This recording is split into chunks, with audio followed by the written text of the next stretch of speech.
მოგესალმებით, მე ვარ დაჩიტა პანაძე, ქალაქ მცხეთის მუნიციპალიტეტის ნომერ 1 საჯარო სკოლის მე-7 კლასის მოსწავლე. ვერთვები საქართველოს ბავშვთა და სასკოლო სპორტის ეროვნული ფედერაციის ონლაინ შემეცნებით პროექტში. გაავრცელა ქართული სპორტის ისტორია და გაგაცნო ცნობილი ქართველი ფეხბურთელის სლავო მეტრეველის ისტორიას.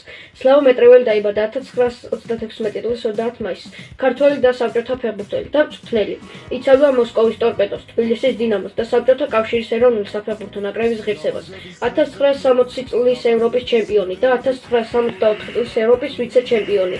საბჭოთა კავშირის ეროვნული ნაკრების შემადგენლობაში. 1962 წლის ჩილეს, 1966 წლის ინგლისის და 1970 წლის მექსიკის მსოფლიო ჩემპიონატების მონაწილე. საბჭოთა კავშირის სპორტის დამსახურებული ოსტატი, დამსახურებული მწვრთნელი, საპატიო ნიშნის ორდენისა და ღირსების ორდენის კავალერი. ითვლება ყველა დროის ერთ-ერთ უდიდეს ქართველ ფეხბურთელად. როგორც ფეხბურთელი სარგებლობს გამორჩეული საერთო სახალხო სიყვარულითა და პოპულარულობით. მიხეილ მესხთან ერთად ერთ-ერთი პირველთაგანი ქართველ ფეხბურთელთა შორის, ვისი თამაშთა მსოფლიო საფეხბურთო სამყარომ გაიცნო ქართული ფეხბურთი. პირველი ქართველი ფეხბურთელი, რომელმაც FIFA-ს მსოფლიო ნაკრების შემადგენლობაში ითამაშა.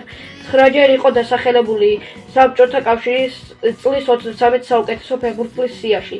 აქედან 8-ჯერ აღიარებული იყო საბჭოთა კავშირის საუკეთესო მარჯვენა გარემარბად.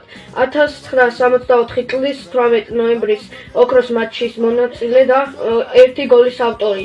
იმავე წელს დაასახელეს საქართველოს საუკეთესო სპორტსმენად სლავო მეტრეველი საბჭოთა კავშირის ნაკრებში. 1998 წელს გაზეთ „სარბიელის“ გამოკვლევის შედეგად საქართველოს ყველა დროის მესამე საუკეთესო ფეხბურთელად დასახელდა მიხეილ მესხისა და ბორის პაიჭაძის შემდეგ. გაავრცელა ქართული სპორტის ისტორია. იყავი შემდეგი შენ.